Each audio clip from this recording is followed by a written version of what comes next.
ಆತ್ಮೀಯ ವಿದ್ಯಾರ್ಥಿಗಳೇ, ನಿಮ್ಮೆಲ್ಲರಿಗೂ ಕೂಡ ಈ ಒಂದು ವಿಡಿಯೋ ಕ್ಲಾಸ್ಗೆ ಸ್ವಾಗತ.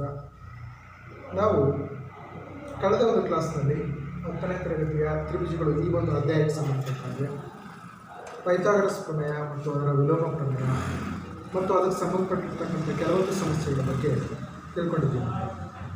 ಸೊ ನಾವು ಈ ದಿನ ಅಭ್ಯಾಸ 2.5ಕ್ಕೆ ಸಂಬಂಧಪಟ್ಟಿರ್ತಕ್ಕಂಥ ಕೆಲವೊಂದು ಸಮಸ್ಯೆಗಳನ್ನು ತಿಳ್ಕೊಳ್ಳೋಣ.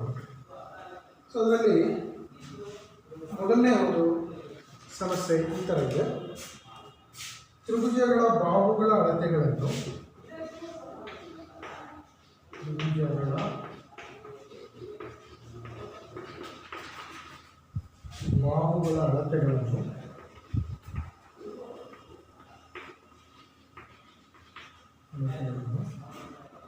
ಕೆಳಗೆ ಕೊಡಲಾಗಿದೆ.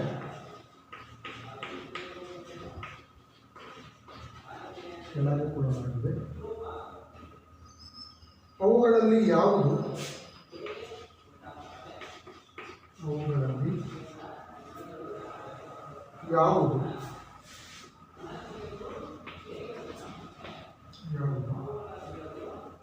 ಲಂಬಕೋನ ತ್ರಿಭುಜ ಎಂದು ನಿರ್ಧರಿಸಿ. ಲಂಬಕೋನ ತ್ರಿಭುಜ ಅನ್ನೋದು ನಿರ್ಧರಿಸಿ. ಅವುಗಳಲ್ಲಿ ಯಾವುದು ಲಂಬಕೋನ ತ್ರಿಭುಜ ಎಂದು ನಿರ್ಧರಿಸಿ. ಸೊ ಇದರಲ್ಲಿ ಮೊದಲನೇದು 7 centimetre, 24 centimetre, 25 centimetre. Second one 3 centimetre, 8 centimetre, 6 centimetre. 50 centimetre, 80 centimetre, 100 centimetre. So ಇವುಗಳಲ್ಲಿ ಯಾವ ಅಳತೆಗಳು ನಮಗೆ ಲಂಬಕೋನ ತ್ರಿಭುಜವನ್ನು ಉಂಟು ಮಾಡ್ತವೆ ಅಂತ ತಿಳ್ಕೋಬೇಕು. ಸೊ ಮಕ್ಕಳು, ನಿಮಗೆ ಈ ಲಂಬಕೋನ ತ್ರಿಭುಜದ ಲಕ್ಷಣಗಳು ತಿಳ್ಕೊಂಡಿದ್ದೀವಿ. ಪೈಥಾಗರಸ್ ಪ್ರಮೇಯದಲ್ಲಿ ಏನಾಗಿರುತ್ತೆ, ಯಾವುದೇ ಒಂದು ಲಂಬಕೋನ ತ್ರಿಭುಜದಲ್ಲಿ ವಿಕರ್ಣವನ್ನು ಅತ್ಯಂತ ದೊಡ್ಡ ಬಾಹು ಅಂತ ಕರಿತೀವಿ. ಆ ವಿಕರ್ಣದ ಮೇಲಿನ ವರ್ಗ ಉಳಿದೆರಡು ಬಾಹುಗಳ ಮೇಲಿನ ವರ್ಗಗಳ ಮೊತ್ತಕ್ಕೆ ಸಮನಾಗಿರುತ್ತೆ. ಸೊ ಇಲ್ಲಿ ಈ ಕೊಟ್ಟಿರ್ತಕ್ಕಂಥ 3 ಬಾಹುಗಳಲ್ಲಿ ಯಾವುದು ನಮಗೆ ದೊಡ್ಡ ಅಳತೆ ಇದೆಯೋ ಅದು ದೊಡ್ಡ ಬಾಹು ಅಂತ ಅರ್ಥ.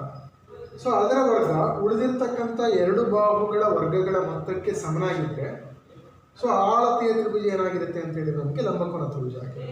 ಸೊ ಇದನ್ನು ಸಾಮಾನ್ಯವಾಗಿ ನಿಮಗೆ ಮಲ್ಟಿಪಲ್ ಚಾಯ್ಸ್ ಕ್ವಶನ್ಸಲ್ಲೆಲ್ಲ ಸೊ ಈ ಥರದ್ದೊಂದು ಸಮಸ್ಯೆಗಳನ್ನು ಕೊಡ್ತಾ ಇರ್ತಾರೆ. ಸೊ ಇವುಗಳನ್ನು ಚೆಕ್ ಮಾಡಿ, ಯಾವ ದೊಡ್ಡ ಬಾಹು ಇದೆ ತಗೊಳ್ಳಿ, ಅದರ ವರ್ಗ ಮಾಡಿ, ಇನ್ನು ಉಳಿದಿರ್ತಕ್ಕಂಥ 2 ಬಾಹುಗಳ ವರ್ಗ ಮಾಡಿ, ಅದನ್ನು ಕೂಡಿ, ಸೊ ಉಳಿದಿರ್ತಕ್ಕಂಥ 2 ಬಾಹುಗಳ ವರ್ಗಗಳ ಮೊತ್ತ ಆ ಒಂದು ದೊಡ್ಡ ಬಾಹುವಿನ ವರ್ಗಕ್ಕೆ ಸಮನಾಗಿದ್ದರೆ ಸೊ ಆಳತೆಯ ತ್ರಿಭುಜ ಏನಾಗಿರುತ್ತೆ ಅದು ಲಂಬಕೋನ ತ್ರಿಭುಜ ಆಗಿರುತ್ತೆ. ಸೊ ಈಗ ಮೊದಲನೇ ತಗೊಳ್ತೀನಿ ನಾನು. 7 ಸೆಂಟಿಮೀಟರ್, 24 ಸೆಂಟಿಮೀಟರ್ ಮತ್ತು 25 ಸೆಂಟಿಮೀಟರ್ ಇದೆ. ಸೊ ಇದರಲ್ಲಿ ಅತ್ಯಂತ ದೊಡ್ಡ ಬಾಹು ಯಾವುದು ಅಂತ ಹೇಳಿದರೆ 25, ಹೌದಾ? ಸೊ ಇದರ ವರ್ಗ ಏನು ಬರುತ್ತೆ ನಮಗೆ 625 ಬರುತ್ತೆ, ಹೌದಾ? ಅತ್ಯಂತ ದೊಡ್ಡ ಬಾಹುವಿನ 25 ಸೆಂಟಿಮೀಟರ್ ಅಂದರೆ 25ರ ವರ್ಗ 625 ಬರುತ್ತೆ. ಸೊ ಈಗ ನೆಕ್ಸ್ಟು ಇದು ಯಾವುದಕ್ಕೆ ಈಕ್ವಲ್ ಆಗಿರಬೇಕು, ಇವೆರಡರ ವರ್ಗಕ್ಕೆ ಈಕ್ವಲ್ ಆಗಿರಬೇಕು. ಅಂದರೆ 7 ಸ್ಕ್ವೇರ್ ಪ್ಲಸ್ 24 ಸ್ಕ್ವೇರ್ಗೆ ಸಮನಾಗಿರಬೇಕು, ಆಯಿತಾ? 7 ಸ್ಕ್ವೇರ್ ಅಂದರೆ 49 ಪ್ಲಸ್ 24 ಸ್ಕ್ವೇರ್ ಅಂದರೆ 24 × 24 ಏನು ಬರುತ್ತೆ ನಮಗೆ 526 ಬರುತ್ತೆ, ಹೌದಾ?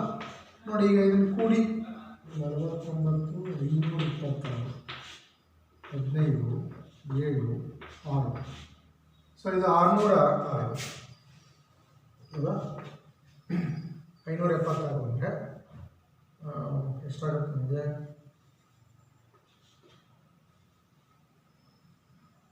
ಸೊ ಇದು 5, 4, 12 ಆಗುತ್ತೆ, 625.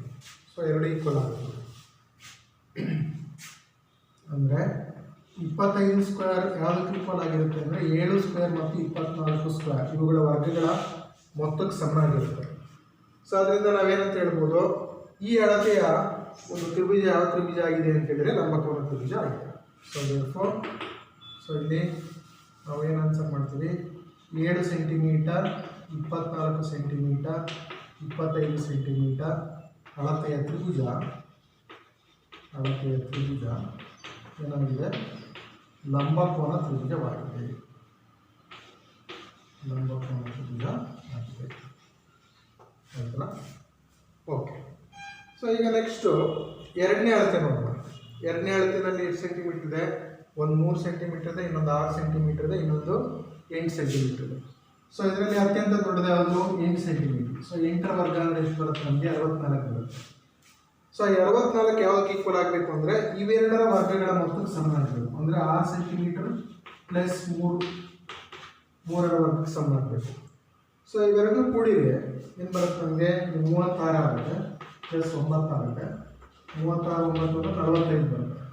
ಸೊ ಎರಡು ಸಮ ಆಗಲ್ಲ. ಅಂದರೆ 8 square is not equal to 6 square plus 3 square. So ಅದರಿಂದ ಈ ಅಳತೆ ಒಂದು ತ್ರಿಭುಜ ಏನಾಗೋದಿಲ್ಲ, ಅದು ಲಂಬಕೋನ ತ್ರಿಭುಜ ಆಗಿಲ್ಲ. So therefore 3 centimetre, 8 centimetre, 6 centimetre ಅಳತೆಯ ತ್ರಿಭುಜ ಲಂಬಕೋನ ತ್ರಿಭುಜ ಆಗಿಲ್ಲ. ಹೌದಾ? ಸೊ ಈ ಅಳತೆಯ ತ್ರಿಭುಜ ಇದು ಲಂಬಕೋನ ತ್ರಿಭುಜ ಆಗಿಲ್ಲ. ಸೊ ಈಗ ನೆಕ್ಸ್ಟು ಯಾವುದಿದೆ? 50 ಸೆಂಟಿಮೀಟರ್, 80 ಸೆಂಟಿಮೀಟರ್ ಮತ್ತು 100 ಸೆಂಟಿಮೀಟರ್ ಇದೆ. ಸೊ 50 ಸೆಂಟಿಮೀಟರ್ ದೊಡ್ಡದು ಯಾವ್ದು ಬರುತ್ತೆ ನಮಗೆ? 100 ಸೆಂಟಿಮೀಟರ್ ಬರುತ್ತೆ. ಹೌದಾ? ದೊಡ್ಡದು 100 ಸೆಂಟಿಮೀಟರ್ ಅಂತ ಹೇಳಿದರೆ 100 × 100. ಸೊ ಇದನ್ನು ಗುಣಿಸಿದ್ರೆ ಎಷ್ಟು ಬರುತ್ತೆ ನಮಗೆ? 10,000 ಬರುತ್ತೆ. ಆಯಿತಾ? ಸೊ ಈಗ ಉಳಿದಿರ್ತಕ್ಕಂಥ ಎರಡು ನೋಡಿ. ಸೊ 80 ಸೆಂಟಿಮೀಟರ್ ಅಂತ ಹೇಳಿದರೆ 80 ಸ್ಕ್ವೇರ್ ಅಂದರೆ 8 64. ಸೊ 6400 ಆಗುತ್ತೆ. ಅದೇ ರೀತಿ 50 ಸೆಂಟಿಮೀಟರ್ ಅಂತ ಹೇಳಿದರೆ 50 ಸ್ಕ್ವೇರ್ ಅಂತ ಹೇಳಿದರೆ 525 2000. ಹೌದಾ? ಸೊ ಈಗ ಇವೆರಡನ್ನು ಕೂಡ ನೋಡಿ. ಯಾವುದು? 100 ಸ್ಕ್ವೇರ್ ಯಾವುದಕ್ಕೆ ಸಮ ಆಗಿರಬೇಕು? 80 ಸ್ಕ್ವೇರ್ ಮತ್ತು 50 ಸ್ಕ್ವೇರ್ಗಳ ವರ್ಗಗಳ ಮೊತ್ತಕ್ಕೆ ಸಮ ಆಗಬೇಕು. ಅಂದರೆ 80 ಸ್ಕ್ವೇರ್ ಅಂದರೆ 6400 ಪ್ಲಸ್ ಇದು 2500. ಆಯಿತಾ? ಸೊ ಈಗ ಇದೆರಡನ್ನು ಕೂಡಿದೆ 5 4 9 ಬರುತ್ತೆ. ಸೊ 6 + 2 8 ಆಗುತ್ತೆ. ಸೊ ಇಲ್ಲಿ 100 ಸ್ಕ್ವೇರ್ ಅಂದರೆ ಯಾವುದಕ್ಕೆ ಸಮ ಆಗಿಲ್ಲ? 50 ಸ್ಕ್ವೇರ್ ಪ್ಲಸ್ 80 ಸ್ಕ್ವೇರ್ಗಳ ವರ್ಗಗಳ ಮೊತ್ತಕ್ಕೆ ಸಮನಾಗಿಲ್ಲ. ದೇರ್ಫೋರ್ ಈ ಅಳತೆಯ ತ್ರಿಭುಜ ಕೂಡ ಲಂಬಕೋನ ತ್ರಿಭುಜ ಅಲ್ಲ. ದೇರ್ಫೋರ್ 50 ಸೆಂಟಿಮೀಟರ್, 80 ಸೆಂಟಿಮೀಟರ್, 100 ಸೆಂಟಿಮೀಟರ್ ಅಳತೆಯ ತ್ರಿಭುಜ ಲಂಬಕೋನ ತ್ರಿಭುಜ ಅಲ್ಲ. ಲಂಬಕೋನ ತ್ರಿಭುಜ ಆಗಿಲ್ಲ. ಸೊ ಈ ಥರ ನೋಡ್ತೀವಿ. ಅಂದರೆ ನಮಗೆ ಮೂರು ಏನು ಅಳತೆ ಕೊಟ್ಟಿರ್ತಾರೆ ಅದರಲ್ಲಿ ಅತ್ಯಂತ ದೊಡ್ಡ ಅಳತೆ ಯಾವುದಿದೆ ಅದರ ವರ್ಗ ಮಾಡಿಕೊಡಿ. ಅದರ ವರ್ಗ ಉಳಿದಿರ್ತಕ್ಕಂಥ ಎರಡು ಅಳತೆಗಳ ವರ್ಗಗಳ ಮೊತ್ತಕ್ಕೆ ಸಮನಾಗಿದ್ದರೆ ಮಾತ್ರ ಅದು ಲಂಬಕೋನ ತ್ರಿಭುಜ ಆಗಿರುತ್ತೆ. ಸೊ ಇದೊಂದು ಅಳತೆ ಮಾತ್ರ ಲಂಬಕೋನ ತ್ರಿಭುಜ ಆಗಿದೆ. ಸೊ ಆ ಎರಡು ಅಳತೆಗಳು ಲಂಬಕೋನ ತ್ರಿಭುಜ ಆಗಿಲ್ಲ. ಸೊ ಇವನ್ನ ನಿಮಗೆ 1 ಮಾರ್ಕ್ಸ್ ಮಲ್ಟಿಪಲ್ ಚಾಯ್ಸಲ್ಲಿ ಕೇಳಿದಾಗ ಸೊ ಈ ಥರ ವರ್ಗಗಳನ್ನು ಮಾಡಿಕೊಂಡು ಅದು ಈಕ್ವಲ್ ಆಗಿದೆ ಇದು ಅಂತ ನೋಡಬೇಕು. ಓಕೆ. ಸೊ ಈಗ ನಾವು ಮುಂದಿನ ಒಂದು ಸಮಸ್ಯೆಯನ್ನು ನೋಡೋಣ.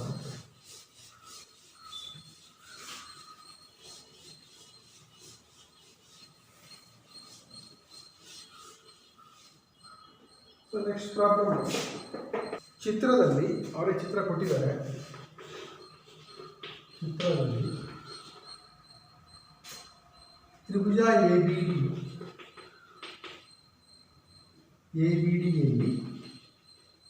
ಕೋನ ಎ = 90 ಡಿಗ್ರಿ, ಎಸಿ ಲಂಬ ಬಿಡಿ ಆದರೆ ಒಂದನೇದು AB²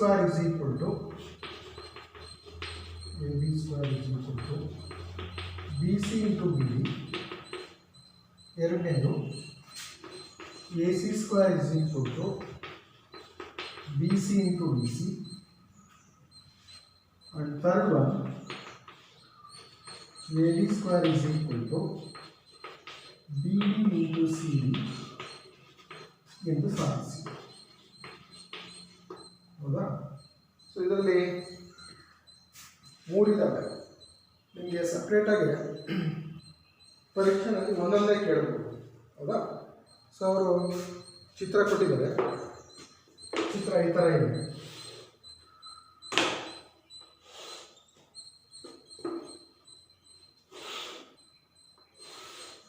ನೋಡಿ, ಇದು ಯಾವ ತ್ರಿಭುಜ? ಎ ಬಿ ಡಿ ತ್ರಿಭುಜ. ಹೌದಾ?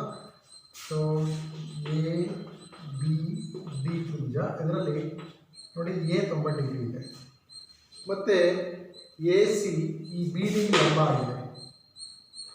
So A C B D ಲಂಬ ಆಗಿದೆ. ಆಯಿತಾ? ಸೊ ನಾವು ಏನು ಪ್ರೂವ್ ಮಾಡಬೇಕು ಅಂತ ಹೇಳಿದರೆ A B square is equal to B C into D C ಅಂತ ಪ್ರೂವ್ ಮಾಡಬೇಕು. ಹಾಂ, ಸೊ ಇದನ್ನು ಪ್ರೂವ್ ಮಾಡಬೇಕಂದ್ರೆ ನಾವೇನು ಮಾಡಬೇಕು ಅಂದರೆ, ಈಗ ಎರಡು ತ್ರಿಭುಜ ತಗೋಬೇಕು. ಹೌದಾ? ಒಂದು ಎ ಬಿ ಸಿ ತ್ರಿಭುಜ ತಗೊಳ್ಳಿ. ಇದನ್ನು ಎ ಬಿ ಡಿ ಜೊತೆಗೆ ಹೋಲಿಕೆ ಮಾಡಿ. ಎ ಬಿ ಸಿಯನ್ನು ಎ ಬಿ ಡಿ ಜೊತೆಗೆ ಹೋಲಿಕೆ ಮಾಡಿ. ಸೊ ಅವೆಲ್ಲದನ್ನು ಸಮರೂಪಿ ಅಂತ ಕರ್ಕೊಳ್ಳಿ. ಆ ಸಮರೂಪ ಬಾಹುಗಳ ಅನುಪಾತ ಬರ್ಕೊಂಡು ನಾವು ಕ್ರಾಸ್ ಮಲ್ಟಿಪ್ಲೈ ಮಾಡಿದರೆ ನಮಗೇನು ಸಿಗುತ್ತೆ? ಈ ಒಂದು ಈಕ್ವೇಷನ್ ಸಿಗುತ್ತೆ, ಅಥವಾ ಈ ಒಂದು ಸಮೀಕರಣ ಸಿಗುತ್ತೆ. A B square is equal to B C into D C ಸಿಗುತ್ತೆ. A B square is equal to B C into B D. ಹೌದಾ? ಸೊ ಅದಕ್ಕೆ ಫಸ್ಟು ಯಾವ ಥರ ಹೇಗೆ ತೊಗೊಂಡು ನಾನು ಇದು ತ್ರಿಭುಜ ಎ ಬಿ ಸಿ ಮತ್ತು ತ್ರಿಭುಜ ಎ ಬಿ ಡಿಗಳಲ್ಲಿ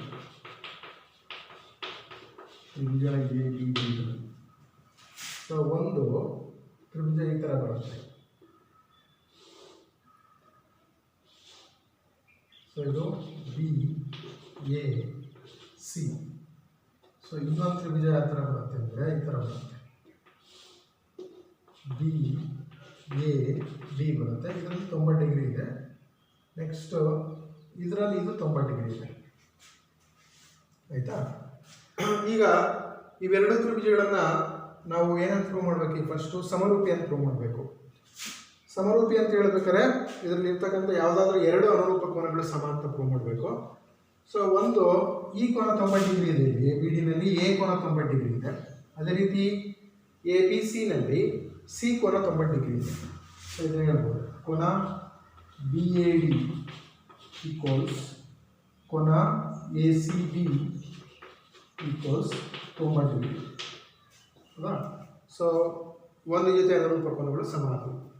ಸೊ ಇನ್ನೊಂದು ಯಾವ ಸಮ ಇದೆ ನೋಡಿ, ಈ ಬಿ ಇದೆಯಲ್ಲ, ಈ ಬಿ ಕೋನ ಎಂಥ ಕೋನ ಇದು ಉಭಯ ಸಾಮಾನ್ಯ ಕೋನ. ಸೊ ಎರಡಕ್ಕೂ ಒಂದೇ ಕೋನ, ಅದು ಬಿ ಚೇಂಜ್ ಆಗಿಲ್ಲ. ಹೌದಾ? ಸೊ ಅವೆರಡನ್ನ ಈಕ್ವಲ್ ಅಂತ ಹೇಳ್ಬೋದು. ಸೊ ಸಿ ಬಿ ಎ ಕೋನ is equal to D B A ಕೋನ. ಹೌದಾ? ಇಂಥ ಕೋನ ಅದು ಉಭಯ ಸಾಮಾನ್ಯ ಕೋನ. ಉಭಯ ಸಾಮಾನ್ಯ ಕೋನಗಳು ಇವೆರಡು ಏನಾಗಿದ್ದಾವೆ? ಪರಸ್ಪರ ಸಮ ಇರ್ತವೆ. ಸೊ ಎರಡು ಜೊತೆ ಅನುರೂಪ ಕೋನಗಳು ಸಮ ಆದಮೇಲೆ ನಾವು ಕೋನ ನಿರ್ಧಾರಕ ಗುಣದ ಪ್ರಕಾರ ಇವೆರಡೂ ತ್ರಿಭುಜಗಳನ್ನು ನಾವು ಸಮರೂಪಿ ಅಂತ ಕರೀಬೋದು. ಸೊ therefore ತ್ರಿಭುಜ ಎ ಬಿ ಸಿ ಸಮರೂಪಿ ತ್ರಿಭುಜ ಎ ಬಿ ಡಿ ಯಾವುದರಿಂದ? ಎ ನಿರ್ಧಾರಕ ಗುಣ.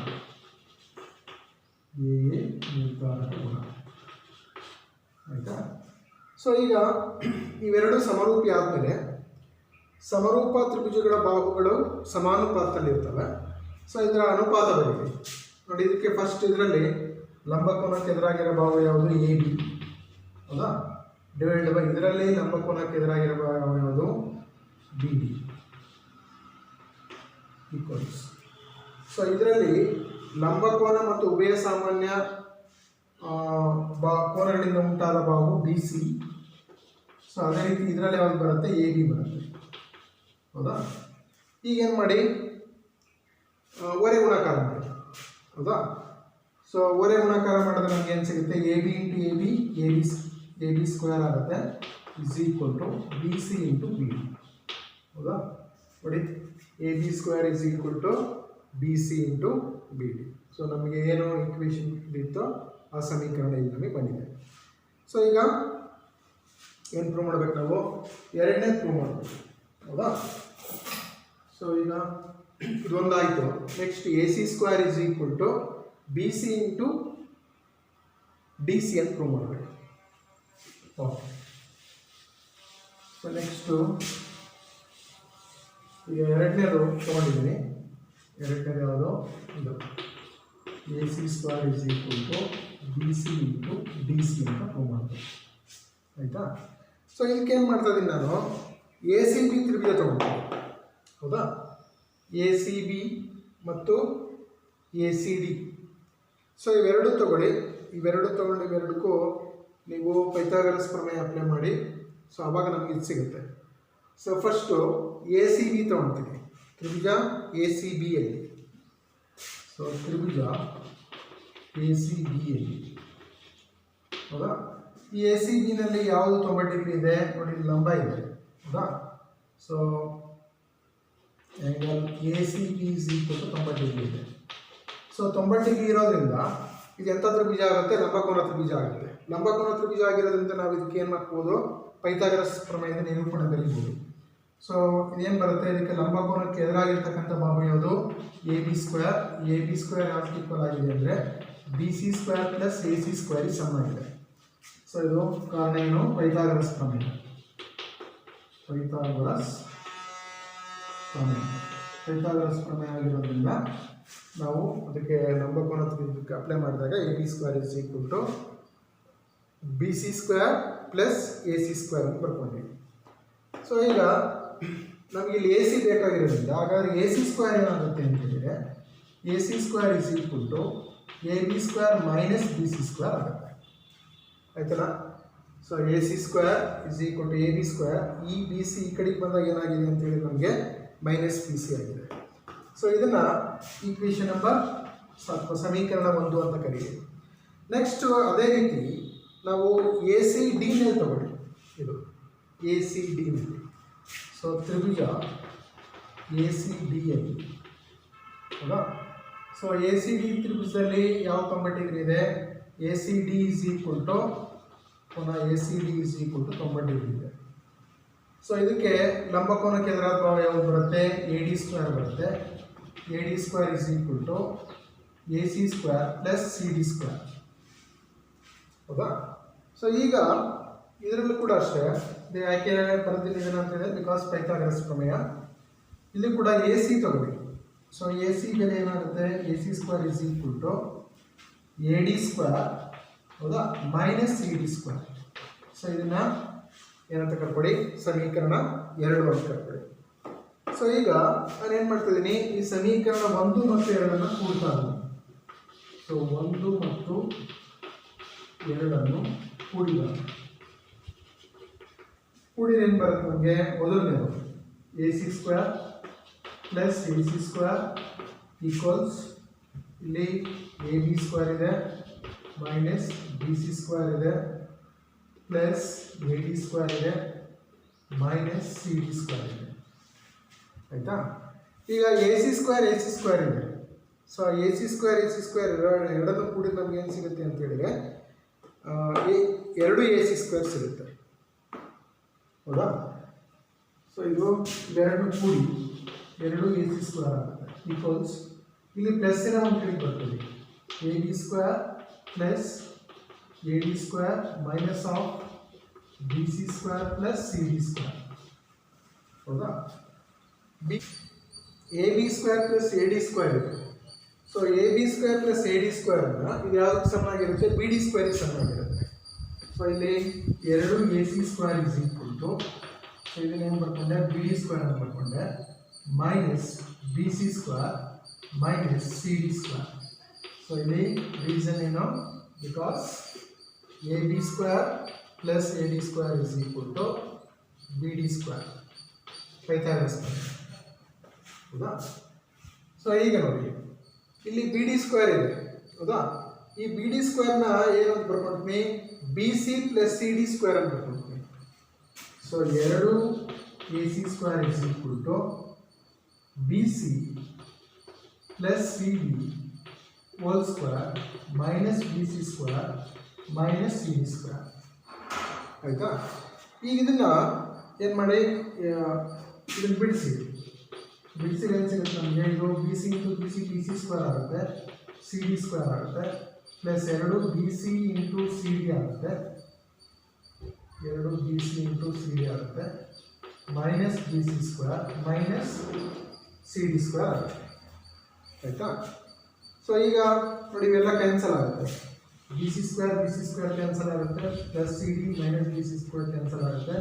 So 2 A C square is equal to 2 B C into C D ಆಗುತ್ತೆ. ಹೌದಾ? ನೆಕ್ಸ್ಟು ಇಲ್ಲಿ ಎರಡೂ ಕಡೆ ಕ್ಯಾನ್ಸಲ್ ಮಾಡಿದರೆ ನಮಗೆ A C square is equal to ಏನಾಗುತ್ತೆ ಅಂದರೆ B C into C D ಆಗುತ್ತೆ. ಆಯ್ತಲ್ಲ? ಸೊ ಇದು ಎರಡನೇ ಇದಕ್ಕೆ ಸಂಬಂಧಪಟ್ಟದ್ದು, A C square is equal to B C into C D. So ಈಗ ನೆಕ್ಸ್ಟು ಇನ್ನೊಂದು ಮೂರನೇದಿದೆ. ಮೂರನೇದು ಯಾವುದು? A D square is equal to B D into C D. So ಇದು ಹೇಗೆ ಬರುತ್ತೆ ಅಂತ ನೋಡೋಣ.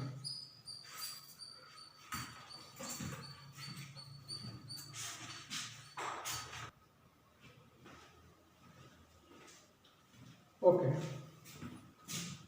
ನೆಕ್ಸ್ಟು ಥರ್ಡ್ ಒನ್ ಏನು ಬರುತ್ತೆ ಅಂತ ನೋಡೋಣ.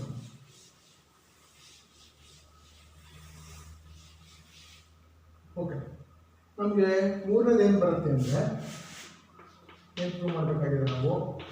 A D square is equal to B D into C D ಅಂತ ಪ್ರೂವ್ ಮಾಡಬೇಕು. ನೋಡಿ, A D square is equal to B D, ಹೌದಾ, ಇಂಟು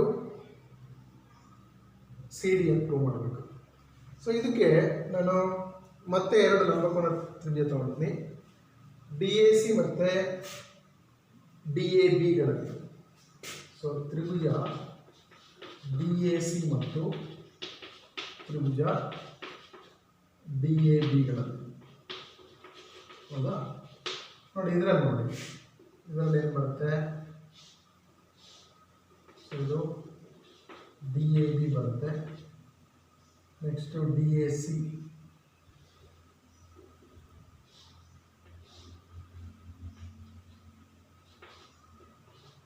ಡಿ ಎ ಸಿ ಬರುತ್ತೆ. ಅಲ್ವಾ? ಈಗ ಇವೆರಡನ್ನು ಹೋಲಿಕೆ ಮಾಡಿ ಸಮರೂಪಿ ಅಂತ ನಿರ್ಧಾರ ಮಾಡೋದು.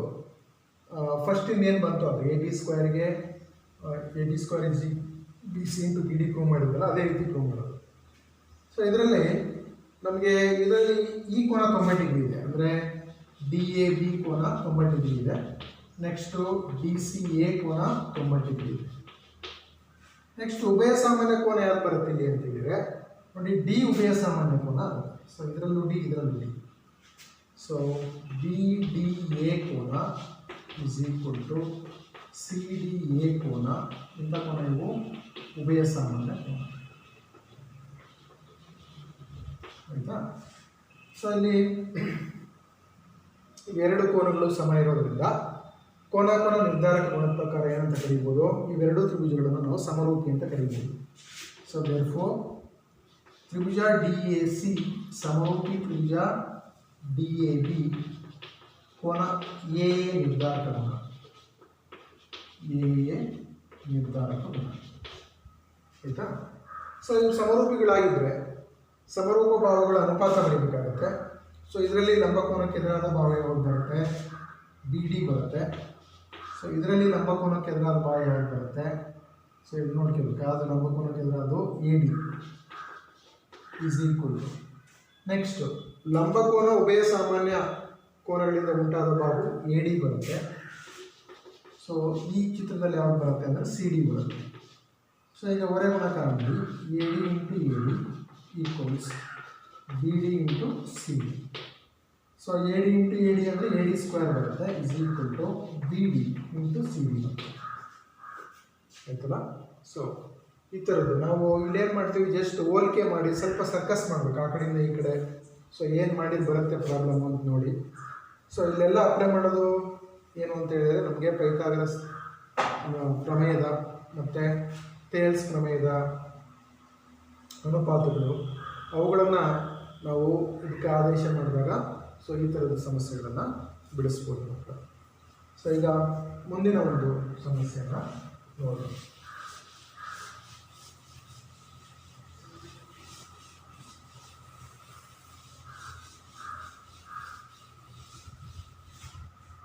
ಸೊ ನೆಕ್ಸ್ಟ್ ಪ್ರಾಬ್ಲಮ್ ಈ ಥರ ಬರುತ್ತೆ. ಒಂದು ವಜ್ರಾಕೃತಿಯ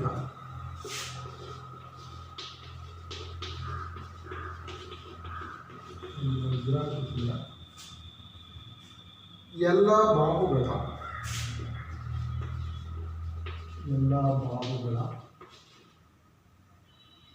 ವರ್ಗಗಳ ಮೊತ್ತವು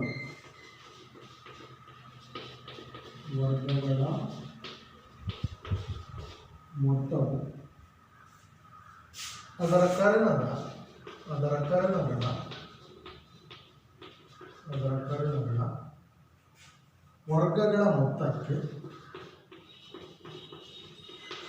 ಕರ್ಣಗಳ ವರ್ಗಗಳ ಮೊತ್ತಕ್ಕೆ ಸಮ ಎಂದು ಸಾಧಿಸಿ.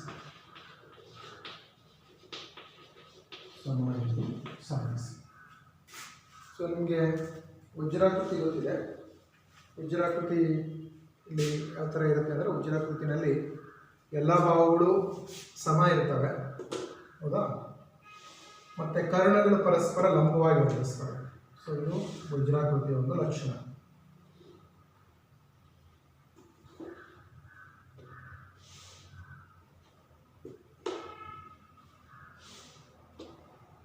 ಕರ್ಣಗಳೇನಿದೆ ಇವು ಪರಸ್ಪರ ಲಂಬವಾಗಿ ವರ್ತಿಸ್ತವೆ. ಸೊ ಈ ಕರ್ಣಗಳು ಲಂಬವಾಗಿ ವರ್ತಿಸೋದ್ರಿಂದ ನಮಗೆ ಒಂದು ವಜ್ರಾಕೃತಿನಲ್ಲಿ ನಮಗೆ 4 ಏನು ಸಿಗುತ್ತೆ, ಲಂಬಕೋನ ತ್ರಿಭುಜಗಳು ಸಿಗುತ್ತೆ. ಸೊ ಇದಕ್ಕೆ ಹೆಸರು ಕೊಡ್ತೀನಿ ನಾನು, ABCD, ಹೌದಾ? ಸೊ ಇಲ್ಲಿ ಯಾವ ಕರ್ಣ ಬರುತ್ತೆ? AC ಕರ್ಣ ಬರುತ್ತೆ ಮತ್ತು BD ಕರ್ಣ ಬರುತ್ತೆ. ಸೊ ಕರ್ಣ AC ಮತ್ತು BDಗಳು ಎಲ್ಲಿ ಅರ್ಧಿಸಿದವೆ ಅಂತ ಹೇಳಿದರೆ O ಬಿಂದುವಿನಲ್ಲಿ ಅರ್ಧಿಸಿದವೆ, ಪರಸ್ಪರ ಲಂಬವಾಗಿ ಅರ್ಧಿಸ್ತವೆ. ಸೊ ಇನ್ನೊಂದು ಏನು ವಜ್ರಾಕೃತಿ ಲಕ್ಷಣ ಅಂತ ಹೇಳಿದರೆ, ಸೊ ಇಲ್ಲಿ ಕರ್ಣಗಳು ಪರಸ್ಪರ ಅರ್ಧಿಸ್ತವೆ. ಅಂದರೆ AO = OC ಆಗಿರುತ್ತೆ, DO = OB ಆಗಿರುತ್ತೆ. ಸೊ ನಾವೇನು ಪ್ರೂವ್ ಮಾಡಬೇಕು? ಎಲ್ಲ ಬಾಹುಗಳ ವರ್ಗಗಳ ಮೊತ್ತವು ಅದರ ಕರ್ಣಗಳ ವರ್ಗಗಳ ಮೊತ್ತಕ್ಕೆ ಸಮ ಅಂತ ಸಾಧಿಸಬೇಕು. ಸೊ ಇಲ್ಲಿ ಎಲ್ಲ ಬಾಹುಗಳ ವರ್ಗಗಳು ಅಂತ ಹೇಳಿದರೆ AD, ಹೌದಾ? AB, BC ಮತ್ತು CD ಇವು ಎಲ್ಲ ಬಾಹುಗಳು. ಇವುಗಳ ವರ್ಗಗಳು ಅಂದರೆ AD², AB², BC², CD². So ಇದು ಯಾವುದಕ್ಕೆ ಸಮ ಅಂತ ನಾವು ಪ್ರೂವ್ ಮಾಡಬೇಕು ಅಂತ ಹೇಳಿದರೆ, ಅವುಗಳ ಕರ್ಣಗಳ ವರ್ಗಗಳ ಮೊತ್ತಕ್ಕೆ ಅಂದರೆ AC² ಮತ್ತು BD² ವರ್ಗಗಳ ಮೊತ್ತಕ್ಕೆ ಸಮ ಅಂತ ಸಾಧಿಸಬೇಕು. ಸೊ ಇಲ್ಲಿ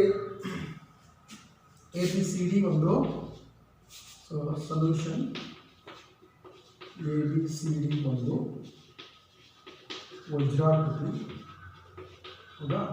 ಸೊ ಈ ವಜ್ರಾಕೃತಿನಲ್ಲಿ ಏನಾಗಿದ್ದಾವೆ, ಎಲ್ಲ ಬಾಹುಗಳು ಪರಸ್ಪರ ಸಮ ಇದ್ದಾವೆ ಮತ್ತು ಕರ್ಣಗಳು ಪರಸ್ಪರ ಲಂಬವಾಗಿ ಅರ್ಧಿಸ್ತಾ ಇದ್ದಾವೆ, ಹೌದಾ? ಸೊ ಕರ್ಣ AC ಮತ್ತು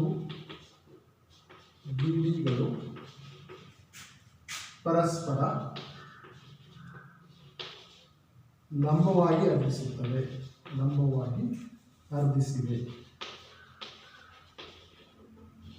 ಹೌದಾ? ಮತ್ತೇನಾಗಿದೆ ಇಲ್ಲಿ, AO ಯಾವುದಕ್ಕೆ ಸಮನಾಗಿದೆ ಅಂತ ಹೇಳಿದರೆ OCಗೆ ಸಮನಾಗಿರುತ್ತೆ. ದೆನ್ OD ಯಾವುದಕ್ಕೆ ಸಮನಾಗಿದೆ ಅಂತ ಹೇಳಿದರೆ OBಗೆ ಸಮನಾಗಿರುತ್ತೆ. ಯಾಕೆ ಅಂತ ಹೇಳಿದರೆ ಇಲ್ಲಿ ಕರ್ಣಗಳು ಪರಸ್ಪರ ಅರ್ಧಿಸೋದ್ರಿಂದ. ಈಗ ನಾನು ಒಂದು ತ್ರಿಭುಜ ತಗೊಳ್ತೀನಿ, ತ್ರಿಭುಜ AOBನಲ್ಲಿ, ಹೌದಾ? ನೋಡಿ, AOB ತ್ರಿಭುಜದಲ್ಲಿ. ಸೊ AOB ತ್ರಿಭುಜದಲ್ಲಿ ಯಾವ 90 ಡಿಗ್ರಿ ಬರುತ್ತೆ? ಇದು ಲಂಬವಾಗಿ ಅರ್ಧಿಸೋದ್ರಿಂದ ಕೋನ AOB = 90 ಡಿಗ್ರಿ ಆಗಿರುತ್ತೆ, ಹೌದಾ? ಸೊ ಇಲ್ಲಿ AOB ಕೋನ 90 ಡಿಗ್ರಿ ಇರುತ್ತೆ. ಸೊ ಇದಕ್ಕೆ ನಾವು ಪೈಥಾಗರಸ್ ಪ್ರಮೇಯದ ಒಂದು ನಿರೂಪಣೆ ಬರೆದ್ರೆ ಏನಾಗಿರುತ್ತೆ, AB² = AO² + OB² ಆಗಿರುತ್ತೆ. ಯಾವುದಕ್ಕೆ ಬರೆದಿದ್ದರಿಂದ? ಪೈಥಾಗರಸ್ ಪ್ರಮೇಯದ ಒಂದು ನಿರೂಪಣೆ ಬರೆದಿರೋದ್ರಿಂದ. ನೆಕ್ಸ್ಟು ಇದು AO ಇರೋದ್ರಿಂದ ನೋಡಿ, ಇದನ್ನು ಇನ್ನೊಂದು ಥರ ಬರ್ಕೊಂಡು AB² = AO ಎಷ್ಟಿದೆ ಅಂತ ಹೇಳಿದರೆ AC ಅರ್ಧ ಇದೆ. ಏಕೆಂದರೆ AO = OC, ಹೌದಾ? AC = AO + OC.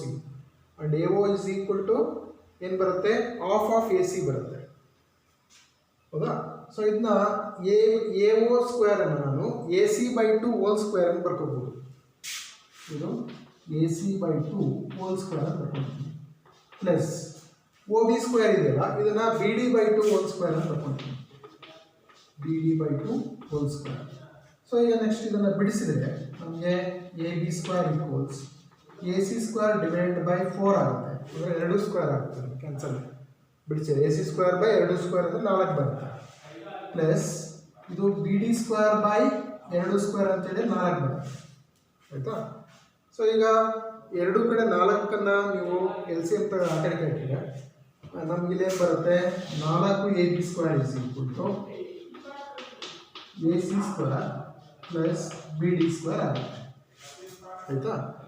ಸೊ ಇದು 4 ಎ ಬಿ ಸ್ಕ್ವೇರ್ ಅಂತ ಬರುತ್ತೆ. ಅಂದರೆ ಈ ಒಂದು ವಜ್ರಾಕೃತಿಯ ಲಕ್ಷಣ ಏನು ಅಂತ ಹೇಳಿದರೆ, ವಜ್ರಾಕೃತಿನಲ್ಲಿ ಎಲ್ಲ ಭಾವಗಳು ಸಮ ಇರ್ತವೆ. ವಜ್ರಾಕೃತಿನಲ್ಲಿ ಎಲ್ಲ ಭಾವಗಳು ಸಮನಾಗಿರ್ತವೆ ಮತ್ತು ಕರ್ಣಗಳು ಸಮ ಇರೋದಿಲ್ಲ, ಆದರೆ ಪರಸ್ಪರ ಅರ್ಧಿಸ್ತವೆ, ಲಂಬವಾಗಿ ಅರ್ಧಿಸ್ತವೆ. ಸೊ ಅದರಿಂದ ಈ 4 ಎ ಬಿ ಸ್ಕ್ವೇರನ್ನು ನಾನು ಏನು ಕೊಟ್ಕೊಂಡಿದ್ದೀನಿ, A B square plus B C square plus D C square plus A D square ಅಂತ ಕೊಟ್ಕೊಂಡಿದ್ದೀನಿ, ಹೌದಾ? ಯಾಕೆಂದರೆ ಇದು 4 ಇರೋದ್ರಿಂದ ನಾನು ಈ 4ಅನ್ನು ಸಪ್ರೇಟ್ ಮಾಡಿದರೆ, ಸೊ ಎನ A B square plus B C square plus C D square plus A D square equals A C square plus B D square ಅಂತ ಬರ್ಕೊಳ್ತೀವಿ, ಹೌದಾ? ಸೊ ಇದನ್ನು ಯಾಕೆ ಬರ್ಕೊಂಡೆ ಅಂತ ಹೇಳಿದರೆ, because A B is equal to ಏನು, A B is equal to B C is equal to C D is equal to A D, ಹೌದಾ? ಕರ್ಣಗಳು ಅಲ್ಲ, ವಜ್ರಾಕೃತಿನಲ್ಲಿ ಎಲ್ಲ ಭಾವಗಳು ಸಮ ಇರೋದ್ರಿಂದ ಆ ಥರ ಬರ್ಕೊಂಡಿದ್ದಾರೆ. ಸೊ ಇದನ್ನು 4ಅನ್ನು ಸಪ್ಸಪ್ರೇಟರ್ ಅಂತ ಬರೆದ್ರೆ, so A B square plus B C square plus A D square plus A D square is equal to A C square plus B D square ಆಗುತ್ತೆ.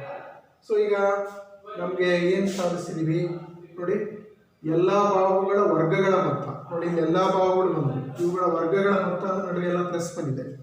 ಅದು ಯಾವುದಕ್ಕೆ ಸಮ ಆಗಿರುತ್ತೆ, ಅದರ ಕರ್ಣಗಳ ವರ್ಗಗಳ ಮೊತ್ತಕ್ಕೆ. ಕರ್ಣ ಯಾವುದು, ಎ ಸಿ, ಇನ್ನೊಂದು ಬಿ ಡಿ. ಆ ಕರ್ಣಗಳ ವರ್ಗಗಳ ಮೊತ್ತ ಅಂದರೆ A C square plus B D ಸ್ಕ್ವೇರ್ಗೆ ಸಮ ಇದೆ. ಸೊ ಈ ಥರದ್ದು ಸಮಸ್ಯೆಗಳು ಬಂದಾಗ ನಾವು ಅದರ ಲಕ್ಷಣಗಳು, ಅಂದರೆ ಪೈಥಾಗರಸ್ ಪ್ರಮೇಯವನ್ನು ಇಲ್ಲೂ ಕೂಡ ಅಪ್ಲೈ ಮಾಡಿದ್ವಿ, ಮಾಡಿ ಈ ಥರದ ಸಮಸ್ಯೆಗಳನ್ನು ಬಿಡಿಸ್ಬೋದು. ಈಗ ಇದೇ ರೀತಿ ಇನ್ನೊಂದು ಸಮಸ್ಯೆಯನ್ನು ತಿಳ್ಕೊಳ್ಳೋಣ. ಮುಂದಿನ ಒಂದು ಸಮಸ್ಯೆ ಈ ಥರ ಇದೆ. 6 ಮೀಟರ್ ಮತ್ತು 11 ಮೀಟರ್ ಉದ್ದದ 2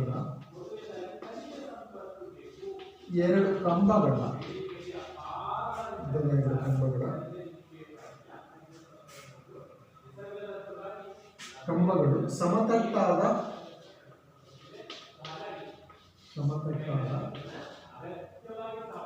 ನೆಲದ ಮೇಲೆ ನಿಂತಿದೆ.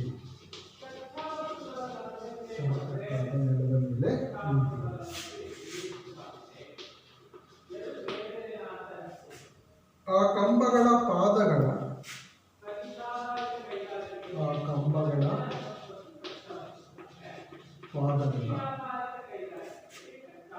ನಡುವಿನ ಅಂತರ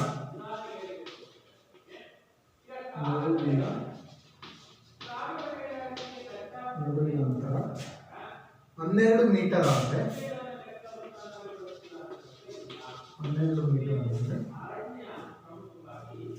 ಅವುಗಳ ತುದಿಗಳ ನಡುವಿನ ಅಂತರವೇನು?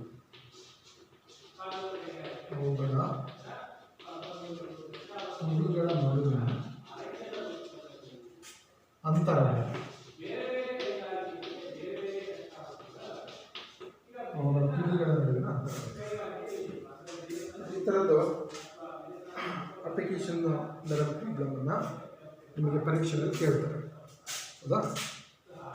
ಸೊ ಈಗ ನೋಡಿ, ಸಮಸ್ಯೆ ಏನಿದೆ ಅಂತ ನೋಡ್ತೀವಿ.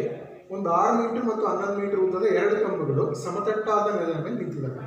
ನೋಡಿ, ಇಲ್ಲಿ 2 ಕಂಬಗಳು, ಒಂದು 6 ಮೀಟರ್ ಇದೆ, ಸೊ ಒಂದು ಕಂಬ 6 ಮೀಟರ್ ಇದೆ, ಇನ್ನೊಂದು ಕಂಬ ಎಷ್ಟಿದೆ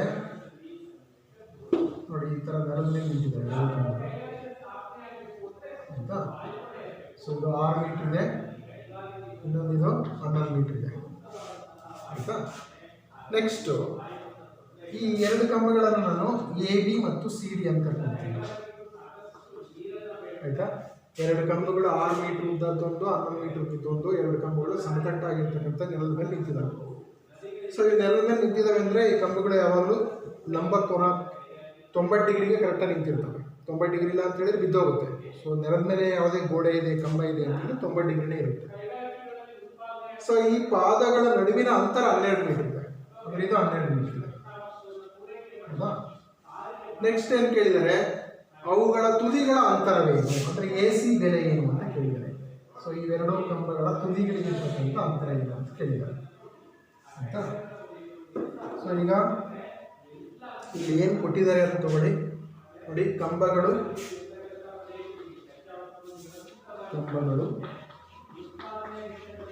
A B is equal to 6 metre ಮತ್ತು C D is equal to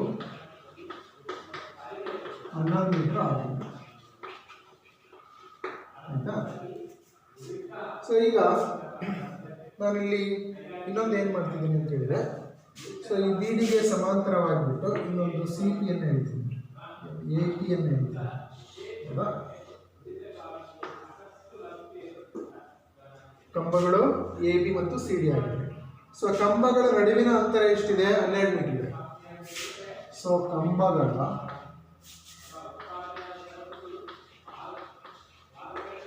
ನಡುವಿನ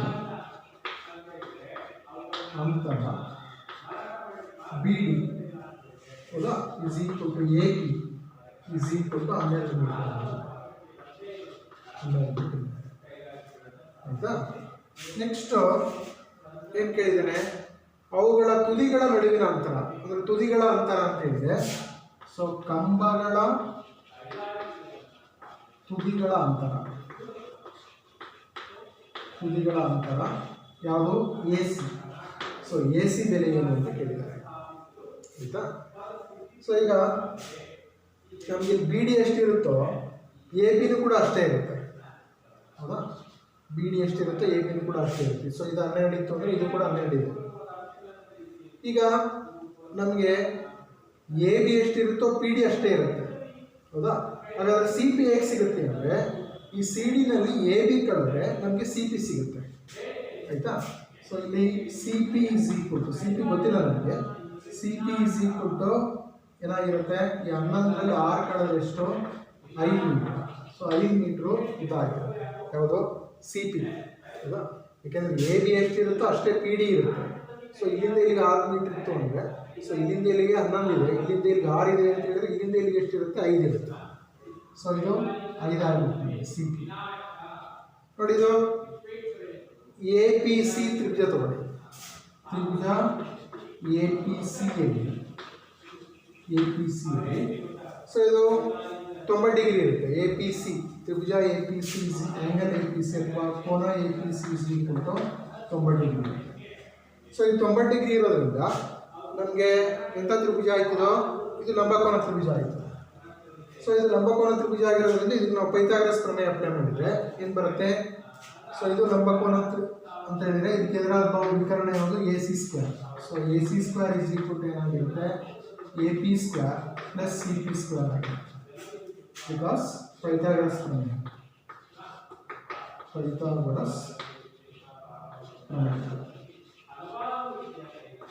ಆಯಿತಾ.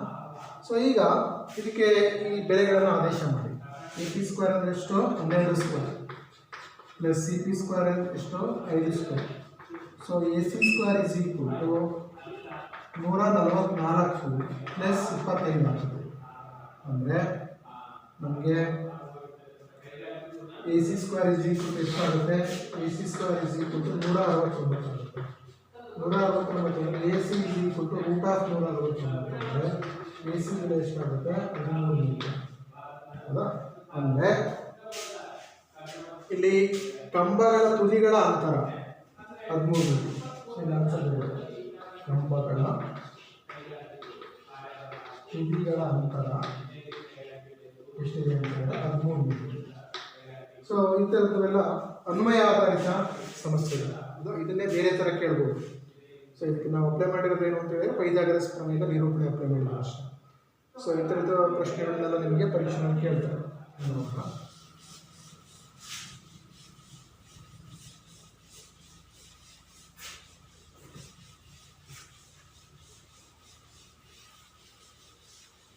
ಸಮಸ್ಯೆ ಈ ಥರ ಏನಲ್ಲ,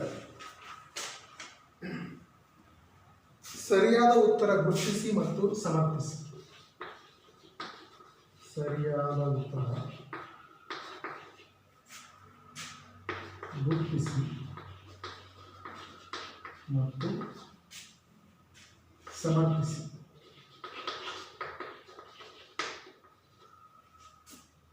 ತ್ರಿಭುಜ ಎಬಿಸಿಯಲ್ಲಿ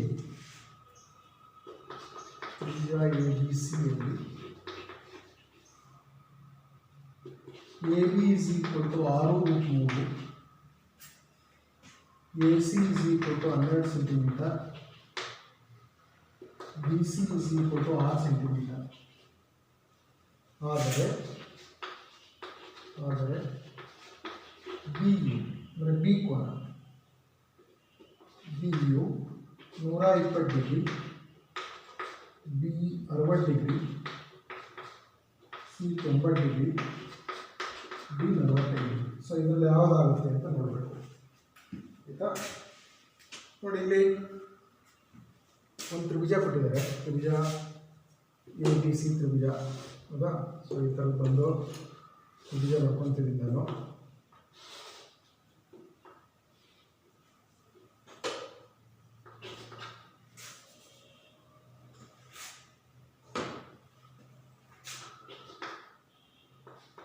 ABC ತ್ರಿಭುಜ.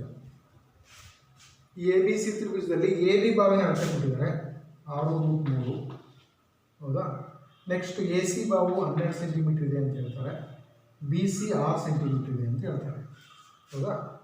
ಹಾಗಿದ್ರೆ B ಕೋನ ಎಷ್ಟಿರುತ್ತೆ ನೋಡಿ. ಕೋನ ಮತ್ತು ಬಾವುಗಳಿಗಿರ್ತಕ್ಕಂಥ ಸಂಬಂಧ ನಾವು ತಿಳ್ಕೋಬೇಕು ಅಂತ ಹೇಳಿದ್ರೆ, ಬಾವುಗಳ ಅಳತೆ ಕೊಟ್ಬಿಟ್ಟು ಕೋನ ಎಷ್ಟಿದೆ ಅಂತ ಹೇಳಿದ್ರೆ ಸಾಮಾನ್ಯವಾಗಿ ಇದು ಪೈಥಾಗರಸ್ ಪ್ರಮೇಯದ ಮೇಲೆ ಇರುತ್ತೆ. ಸೊ ಇಲ್ಲಿ ನಾವೇನು ಮಾಡಬೇಕಾಗಿದೆ, ಈಗ ಇದರಲ್ಲಿ ಈ ಬಾವುಗಳ ವರ್ಗಗಳನ್ನು ಮಾಡಿಬಿಟ್ಟು ಅದರಲ್ಲಿ ಯಾವುದಾದ್ರೂ ಒಂದು ಬಾವಿನ ವರ್ಗ ಉಳಿದಿರ್ತಕ್ಕಂಥ 2 ಬಾಹುಗಳ ವರ್ಗಗಳ ಮೊತ್ತಕ್ಕೆ ಸಮನಾಗಿದೆ ಇಲ್ವ ಅಂತ ಫಸ್ಟ್ ಚೆಕ್ ಮಾಡಿಕೊಡಿ. ಸೊ ಅದು ಒಂದು ವೇಳೆ ಸಮ ಇತ್ತು ಅಂತ ಹೇಳಿದರೆ ಅದು 90 ಡಿಗ್ರಿ ಇರುತ್ತೆ, ಅದು ಮೊದಲನೇದು. ಹೌದಾ? ಸೊ ಈಗ ಫಸ್ಟ್ ಆ ರೀತಿಯೇ ಚೆಕ್ ಮಾಡೋಣ. ಸೊ ಇದರಲ್ಲಿ AB ಎಷ್ಟಿದೆ ಅಂದರೆ 6√3 ಇದೆ. So AB is equal to 6√3 ಇದೆ. ಸೊ ಇದನ್ನು ವರ್ಗ ಮಾಡ್ಕೊಳ್ಳಿ, ಅಂದರೆ ಸ್ಕ್ವೇರ್ ಮಾಡ್ಕೊಳ್ಳಿ, AB ಸ್ಕ್ವೇರ್ ಮಾಡ್ಕೊಳ್ಳಿ. ಸೊ AB ಸ್ಕ್ವೇರ್ ಮಾಡ್ಕೊಂಡ್ರೆ ಸೊ ಇದೇನಾಗುತ್ತೆ 6 ಸ್ಕ್ವೇರ್ ಇಂಟು √3 ಹೋಲ್ ಸ್ಕ್ವೇರ್. ಆಯಿತಾ? 6 square into √3 whole square. So 6 square ಅಂತ ಹೇಳಿದರೆ 36 ಇಂಟು √3 ಹೋಲ್ ಸ್ಕ್ವೇರ್ ಅಂದರೆ 3 ಬರುತ್ತೆ. ಹೌದಾ? ಸ್ಕ್ವೇರ್ ರೂಟ್ ಕ್ಯಾನ್ಸಲ್ ಆದರೆ. ಸೊ ಆಗ AB ಸ್ಕ್ವೇರ್ ಬೆಲೆ ಎಷ್ಟಾಗುತ್ತೆ ನಮಗೆ?